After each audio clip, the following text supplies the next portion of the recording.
Hello, this is Sarah McCrum and welcome to the Let's Talk About Money Micro Summit.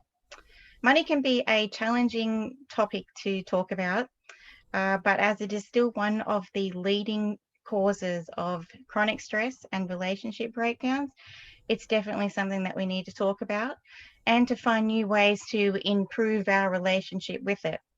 To do this, I've assembled a panel of experts to help us understand how we can overcome our issues with finances so that we can achieve our goals. I've invited Sarah McCrum to join us. She is a teacher and author who helps people transform their relationship with money. She helps them grow the inner skills that they need to handle the challenges of money so they can live more generously, not only with themselves, but with other people. She offers a practical approach and a relaxed approach to her courses that are based on the principle of her wonderful book called Love Money, Money Loves You. Sarah has influenced the lives of tens of thousands of people across the globe to expand their consciousness around money. So welcome, Sarah. Thank you for being here. Thank you very much, Amira. So can I ask you, first off, what was it that sort of sent you on this path to teaching people about money? One of the most complicated subjects, I think. Well, it's one that I hope to make more simple. It definitely wasn't my intention to go on this path. But I had an experience. I had a business failure in London back in 2010 as a result of the recession that happened in 2008. And it was a very miserable, painful affair. And shortly after that, I was given a little book called How to Become a Money Magnet. And it had exercises at the end of the chapters. So I was just filling in the exercises as you do. It was a real financial low point in my life. And one of the questions said, what would money like to say to you? And I didn't think much about it, and I put my pen down and it started writing on the page, literally. It was like my pen took over and started writing words that were not my own. And the very first thing that money said to me was, I would like to tell you to love me. And it went on with this incredibly beautiful description of what it is and saying I'm energy and I'm beautiful and I'm here to help human beings and I connect you in your creativity and you're all way too afraid of me. And it ended up saying, I will love you. And what happened after that is I thought, that was an interesting experience. It was very touching. You've read the book, so you know how Yes. it's just so beautiful. I thought I'll try again, and so I wrote another message from money, and then another one, and then another one, and I ended up with over 60 messages, like money talking to me. Sounds weird, but that's what it was, which I put together, and that's what makes up the book. And so it was really because of that. Like I was given this inside view of what money really is and how it really works. And when I first wrote it, I had no idea how to do it. That's the weird thing. Although I wrote the book, I didn't understand it. So it was only when I started to apply it in my own life that I saw what an incredible kind of liberation it is. And from there, that's what got me to start teaching about it. So you had no intentions of writing a book? You hadn't No. tried to write a book? No. It When I just was came at out of school, nowhere. literally, when I was at school, they said I was really bad at writing, and I think I lost a lot of confidence. I was good at most things, but not at writing. I had no intention of writing a book. It just happened like that, out of nowhere, and it just became an experience that was part of my story somehow, and I couldn't ignore it because it was so powerful. What's written in that book is really powerful and beautiful and simple and makes sense to a lot of people. And I think because of that, just couldn't ignore it. Well, it's interesting you say that the words, and I have read it, that they're quite beautiful and powerful. But that's not really the experience most people have with money. Most people's experience with money is definitely something of fear and stress. Yes. So what do you think is causing this fear and stress in people's lives You know with the what? relationship with money? Yeah. Yeah, you know what I think it really is? I think what really causes the problem at the deeper level is that money is something we all want. We all it's not just that we need it. We like the idea of having more money. We like the idea of abundance. It kind of sounds natural and like, who wouldn't want that? But at the same time, whether you're religious or not, or whatever your background, virtually all of us have learned that at some level money is bad. Either it's associated with the devil, or somehow poor people are good and rich people are greedy, evil, nasty, or you're supposed to be a monk with a begging bowl. There are so many archetypes that suggest that money is dangerous, bad, corrupting, and evil. And I think that the reason it causes so much stress is because we never really examine that stuff. We just live with this terrible conflict inside ourselves. That's why I see people who make a lot of money who feel ashamed and guilty about it, which is crazy when you think of the contribution they make. I see people who hero worship poverty and make out that everyone who's rich is bad. And I see people who are terrified of asking for money, although they do good work. It's like, if you do work that is not that good, it's okay to ask for money. But if you do work that's your heart's work or your soul's work, or work that is really led by a sense of purpose, then people freeze completely. They can't ask money. It's almost like it'll corrupt their goodness. And I actually really have come to believe that it's this deep conflict that is at the root of the problem. Well, it's strange, like that. You're right. When you say it, it kind of makes sense. Like, what's going on here? Why would we think that that money is bad, or having no money is good, when obviously the more that we have and we can contribute to other people, that can't really be a bad thing, right? No, I mean, it does get confused by the fact that people do bad things with money, that's for sure. But people do bad things with just about anything that's good. People mistreat their children. That doesn't make children bad, it makes them bad parents. Yeah. That there are many things in life that are innocent in a way that can be abused or misused, and I think that money is one of those. And money's really developed a very bad reputation when it's actually a very, very good thing. It certainly has, and it's about time that we heal it, right? I reckon. Because often we think of money as just numbers and something that we have to work really hard for. But one of the things I said before is that you actually teach people to do this inner work with money. So what do you mean by the inner work? A lot of people talk about money mindset, and some of it is your mindset. But what I've found is that a lot of people work too hard with their mind to make money. And the message that I got from money, it started off talking about love, is actually, it's much more than the mind. It's about opening your heart to money. It's about connecting with your deep sense of purpose as well. So for me, the inner work is about feeling good inside yourself in a very holistic way, in all of yourself, feeling good inside yourself and in your relationship with money. Because when you have that, you can learn how to do business, you can learn how to do your job, you can get better at all of those things.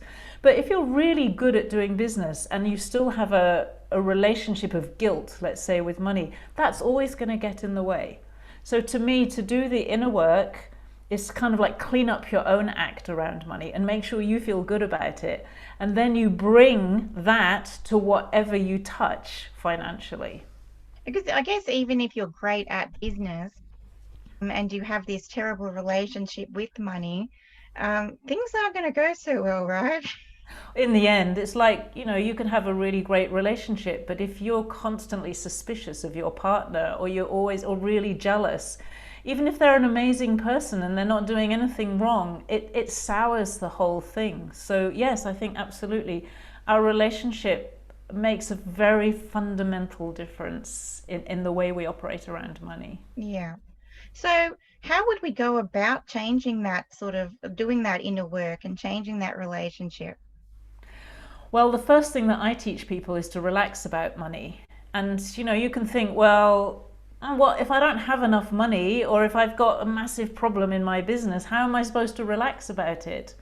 But what I would say, first of all, is what help did worrying ever give you? Did worrying about your business or worrying about your bills ever make you money? And the honest truth is it doesn't. Worry actually gets in the way of making money. So although it's like, what, I can't relax, you can actually. And when you do, the funny thing is that things actually work better for you. So I would say the very, very first thing, and it's more or less the first lesson in the book, is to relax. To relax. It does seem like a foreign concept when you're when you're stressing about it.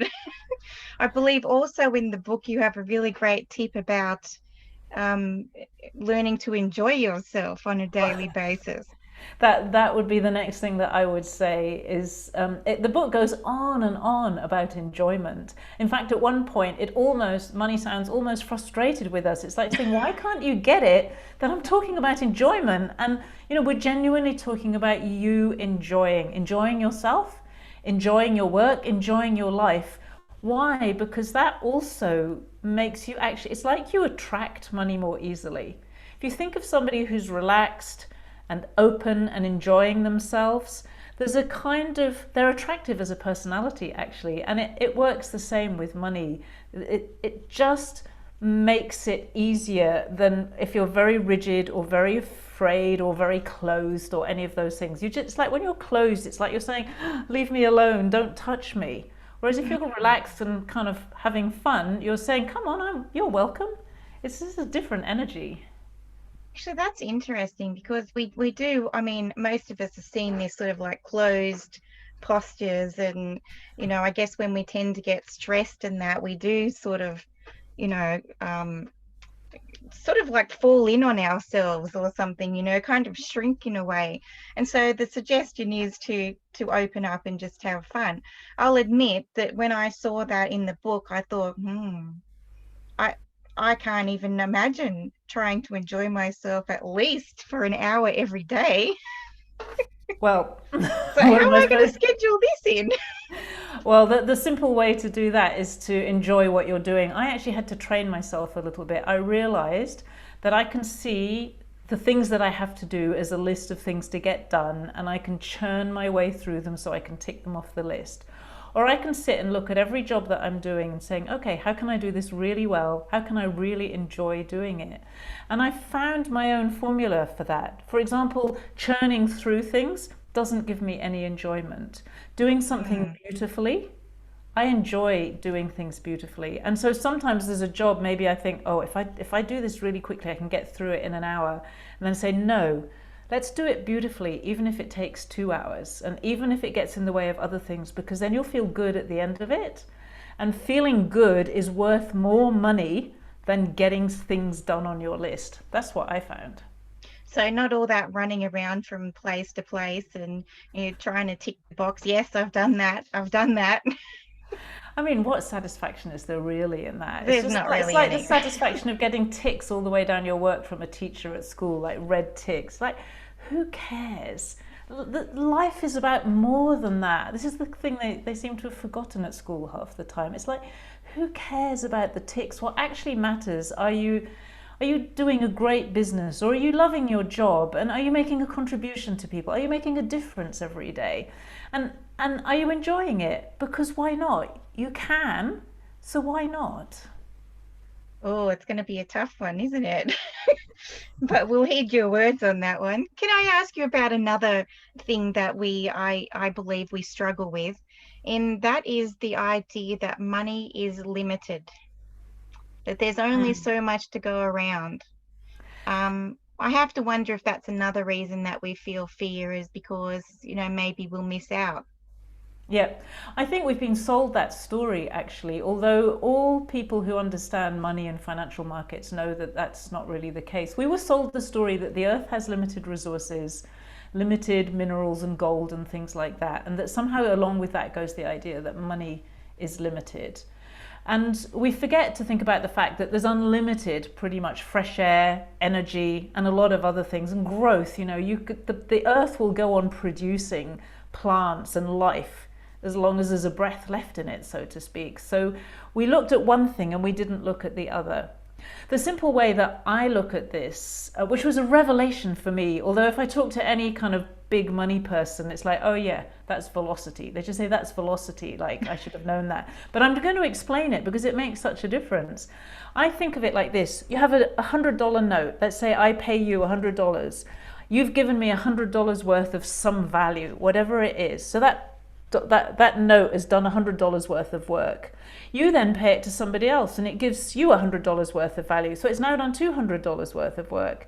And then that next person passes on, it's done $300. And that $100 bill or notional $100 in a bank account can go on circulating from person to person to person forever. And every time it gets moved, it does another $100 worth of contribution. So where's the limit in that? To me, there is no limit to how much we can contribute to each other. And therefore, there is no limit to the amount of money, which is energy, that can flow through our system. And the tragedy of thinking that money is scarce is we then think our own resources, our personal resources are scarce. And then we try to limit, well, I'll only do this much for that person because otherwise I'll get tired, or we put all these frames and limits around ourselves that actually make us feel small. And the honest truth is we should say, I have this incredible unlimited resource and creativity. What can I do with it in this rather short life that I have? In this town that I live, or whatever it is, what's the best way that I can interact with this rather extraordinary phenomenon called money and do something good with it? It's really interesting. I honestly had not thought of this. Like, you've got that $100 and you think that once I spend it, then it's gone. Yes. So that's it for that $100. You don't really think about it taking on, a life of its own, and off it goes. And who knows how many hands that $100 will pass. And all the other $100 and $10 and the others that will then come through your hands again. It's like, as all of it keeps circulating around. And the point about it is that something happens inside you when you start to recognize that. So when I pay for things, I started to have this feeling like, I'm paying for something. That means there's more money coming. And it changed my experience with money because I could pay with pleasure rather than having that feeling like, oh my goodness, they're going to get some money and I'm going to lose some money here. That was the old way. Now I'm getting something I want. They're getting something they want. There's more coming. I can produce more. I can receive more. And it just becomes a much more generous system. That certainly would change the outcome of trying to reach your financial goals then, wouldn't it? It does, very much so, yes. Being able to sort of let go and go, actually enjoy paying another person. Yeah, because how are you, if you want to reach your financial goals, it means somebody or a lot of people have got to pay you. And you also need to receive that, be happy to receive it. Think of how many people are willing to give, but they don't like receiving. It's like, oh, no, you don't need to give anything to me. But then we want money. So if we want to make money, we need to be willing to receive it. If we're willing to receive it, we need to be able to be willing to pass it on so that other people can receive it. Otherwise, it just doesn't make sense. We're all kind of just sitting in this weird, isolated world that doesn't connect up. Like, money connects us all with each other. It's beautiful. Like there's a big barricade in the middle somewhere, isn't there? Yes. Almost have to sort of jump over it to get to the other side. Yeah, and some people have it on the paying side and some people have it on the receiving side, and quite a lot of people have it on both sides. It's like they've stockaded themselves in, and then they're saying, please, please, I need some more money. Well, come on, let it in and give. We need to be generous. Doesn't mean you have to give all your money away, but we need to give something away. It's like, we must give something. Well, I guess it's not particularly enjoyable if you're also not paying for services, goods and services that actually support your life as well. That's right. So, I mean, that's the pleasure of buying things. Buy things that you really want. Don't buy stuff you don't want. Buy food that you love and clothes that you love. And it's a pleasure, but that pleasure is also really providing value to other people and other families. And honestly, people sometimes talk to me about banks and military and this and all the, ways that we might not agree with that money gets spent. But we have to remember that money is still always working. Even drug dealers, money ends up paying for kids and food and ridiculous stuff. Yes, some of it gets paid for things that are harmful, but we have to remember at the same time that the money itself is still circulating around and is available for people to buy the things that they need and they want to make their life better. And I think when we remember that, we can connect with money in a kind of wholesome way rather than a distorted way. I've kind of got this vision of money circling around, just floating around in a circle now. I'm like, whoa, what's going on here? So Well, you it never also, stops moving. It never stops working. It never stops moving. It's a no, constant service to human beings. That's the thing. that's a really different sort of, you know, change in perspective about it, instead of it just being this numbers thing, or these pieces of paper or numbers in a bank account or something. That's definitely, I think, a valuable way of looking at it. Yeah, it definitely makes a difference. Well, you actually have said several times, you've talked about money being an energy. Yeah. Would you be able to sort of elaborate on that? Yes, you are talking to somebody who spent 22 years training with Chinese masters, and Chinese masters talk about energy a lot because that's what they've always studied in China. Energy, in a way, we can talk about energy being the life force.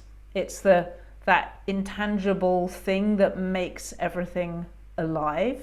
So that's a definition of energy. It's also the force in May the Force Be With You in Star Wars, and there are many other allusions to energy in various different formats. The thing about energy is we can't see it, but we can see the results of it. Now, we tend to think of money as being coins and notes and numbers and gold bars and transactions and contracts and negotiations and things. But behind all of that is a kind of flow, a movement that's represented by those numbers and by those bars and those notes. But the notes aren't actually anything. If I stick one of those notes under my bed, it's nothing. It has no value at all. Or a coin, even the gold bar doesn't have anything unless I exchange it for something. So the money, that what we see as money, is actually just a representation of this movement of energy and movement of gifts, if you like, around the world. So I share my gifts. My gifts are communication and teaching and writing and things like that. You share your gifts, which are budgeting and planning and things like that. These are the things that we love to do, and we share them. And then there's this kind of energy that smooths that process. So I can pay you and give you the freedom to go and buy you what you want, because you might not want what I have to give you. You might want something else. So money, in a way, is a way of sharing freedom with people. But behind it all is this movement it's like everywhere money goes, things happen. It's like a hidden power. And if you talk again to big financial people, they always describe money as energy because they see these movements of transactions around the world. They see it as a flow it's a kind of flow of power, really. Mm-hmm. That moves from individual to individual and institution to institution and enables things to happen on this planet. It's honestly, it's such a different idea. I mean, even just the idea of money even speaking to us, like well, that's being the most an energy odd and bit. Speaking it. Yeah. Yeah, that's the oddest bit of all, really. Probably everything else is a bit more normal than that. But it's just what I experienced. And the funny thing is, that I teach people how to do that. And almost everybody can do it. Almost everybody can receive a message from money just like I did. And I spoke earlier today to somebody, and she read my book, and then she teaches courses. So she said, okay, let's do an experiment. She got her students to ask money some questions, and they all got these incredible answers, just like are in my book. So although it seems really odd, it's actually not that odd. And it's quite easy, unless you're just like so cynical, you say, oh, this is garbage. You might not have a very easy time with it then. But if you're willing, like you've really opened your mind and your heart to this message, it's surprising what happens then. Well, I suppose, what do we really have to lose, given the fact that it is something that does cause us so much stress, and it does impact our relationships and our lives significantly. So, I mean, what do we really have to lose by going, well, let's look at it from a different angle? You know, when I started off, I moved to Australia in 2012, and I moved here with my husband, two suitcases, and a cardboard box. That's it. That's all we had. And I didn't know a single person in Australia. I had no starting point, and I had enough money to last for about a month. And then after that, my business had to pay all the bills. So it was a pretty tough start. And I remember several times in that first year where I was thinking, oh my goodness, how am I going to get the rent together? I don't know, and I didn't have anyone I could call. I didn't have any way to see, I couldn't see any money. And there would be this fight going on with my mind saying, oh, maybe you've just got to go and get a job. No, but I can't get a job. I'll never get a decent job where I live. And I don't want to anyway. And it always ended up being, I want what's in my book to be true. I so much wanted to believe it. And you know what? Every time I reached that point where I said, I don't care if it's true or not, I just want it to be true, the money always showed up. Now, make of that what you will. But it worked over and over again. It's like I was so determined. It sounds like you were. So what advice would you give to anyone who's wanting to transform their life? I mean, they may be at this place where they perhaps have tried, they've tried doing all the things like working harder, affirmations, wishing, begging, pleading. What would you suggest they try next? They've probably had a few successes along the way if they've done all of that. I've done a lot of all those things as well. I do suggest relaxing. Often when we try a lot, we forget to relax. I do suggest making friends with money. Just start to think of money as your friend. I actually really suggest you read the book because it shows you somehow from the inside what we're talking about. It really is, it seems really to be this energy of money speaking to us. And so it's powerful actually, and it melts your heart and it helps you to see things differently. And I would also say be patient. I've had many failures as well as successes. I've learnt gradually how it works, and it doesn't always come right the first time. So all the lost prayers and wishes and affirmations are not really lost. They're experiments on the way to finding what actually works for you. And it's helpful to see that so that because I know the feeling of hopelessness of oh my goodness, there's clearly something wrong with me and this is never going to work. And it's a terrible place to be. So just recognize that the efforts you're putting in, they're your experiments and you're on the way to finding the answer. Well, I wonder if we could touch briefly on, you said before that, that you would panic about paying the rent and, oh my goodness, I'm not going to be able to do this and stuff. I think that happens for a lot of people, but yet the majority of us do actually make it come through. Yes. And we do have the roof over our head and we're still eating. Yes. And we're still on the internet and we're still paying for our electricity and a lot of other things and watching television and it goes on. Yes. Well, the biggest thing is actually to take some time to appreciate, because the worst thing about that panic feeling is the panic feeling. In fact, the situation itself is just a situation. You've either got the money for the rent or you haven't. If you haven't, you've got to find it somehow. You can't avoid that. Sometimes people come to me and they think they can just make money by wishing and they don't really want to do any business or do any work. No, we need to contribute something. So you've got to solve the rent problem, but panicking about it is the worst thing you can do, because it just makes you, it makes you dizzy and blind. You can't see things. You can't see the wood for the trees.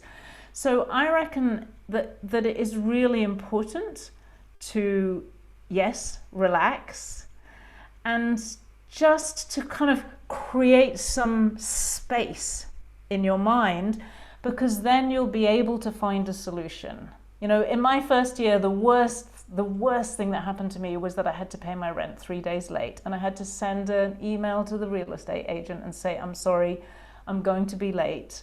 That was actually the worst thing that happened. And that was okay. Now, I have been in a situation before that where I couldn't pay my rent and I didn't face up to it properly and I wasn't really responsible, and that's awful. Yeah. So I think, if you can get yourself clear enough, you can then find a solution. There are always solutions if we're willing to look for them. Well, like you said, if you contact the person, you said the worst thing was, Yeah. contacting them and then paying it a bit late. I mean, we've seen during this COVID period that when people actually did contact, whoever they're needing to pay that bill to, mortgage, car, whatever, people have been rather reasonable about it. And so I think that you're right. Maybe just, you know, communicating this and then creating that space, I guess. So if you're not panicking about it, you've told the person, you've made some sort of agreement, and then you've got that space to perhaps look for what you could do, and you said contribute in some way to then bring in some more income or money or something like that. Yeah. Yeah, exactly. I think what I try to do is think, well, what's it like to be in the other person's shoes? So if somebody owes me money, the worst thing is that they don't tell me what's going on because they're in such a panic. So I have no idea. And then, I can easily start to think bad thoughts about them, which I don't want to think.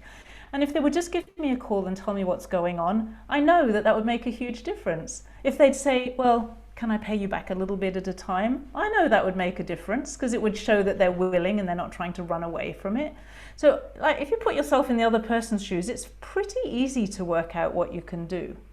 And if you imagine yourself being the rent agent or the real estate agent or whoever it is, and they've got this client who can't afford to pay the rent, what would you want from your clients? Because if you haven't got the money, you haven't got the money. Doesn't mean you won't have it. You can, we can always find it somehow, but we still need to deal with the real situation. So I think money makes us very grounded. Like, we have to face our responsibilities and be accountable and contribute more if we're not able to pay.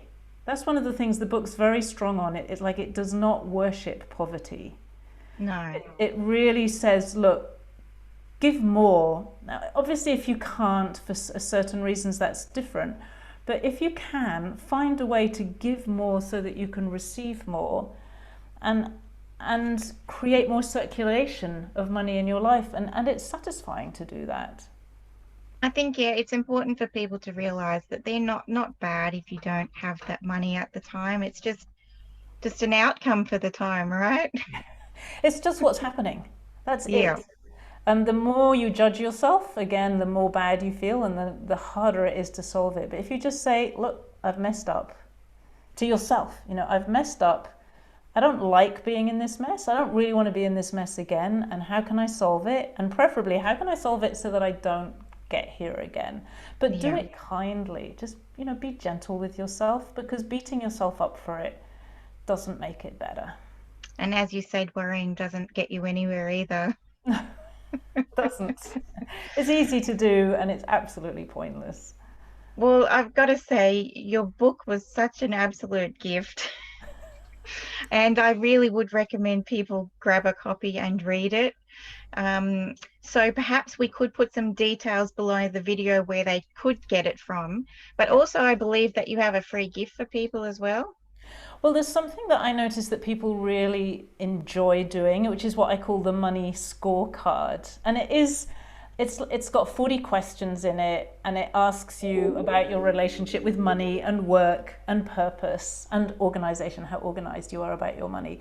And it gives you a score, but actually it gives you quite a lot of information about your relationship with money. And I found that that's really helpful. It gives you a bit of a perspective. So the money scorecard is easy to find. It's moneyscorecard.app, A-P-P.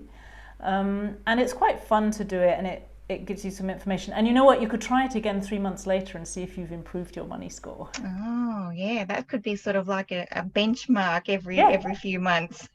Yeah, because people who've done my courses and things with me, they say, oh yes, I can see that I've already improved my money score. It's like they can literally see themselves tracking in their relationship with money. So it has been designed so that you can benchmark yourself. Sounds amazing. We will make sure we put that link in there as well, and I'll have to go check it out myself. Well, I cannot thank you enough for coming and talking to us about this and helping us work on our relationship with money, because it is so important that we do that and we just, calm down. Absolutely. Well, just to let everybody know, thank you for joining us, that tomorrow our next guest is actually going to be looking at ways that we can achieve one of the most popular goals in Australia and several other countries. It seems to be a pretty big one. So join us tomorrow and we will learn about the ways that we can work towards achieving that. So thank you so much again, Sarah, and thank you everybody watching. We really appreciate you being with us.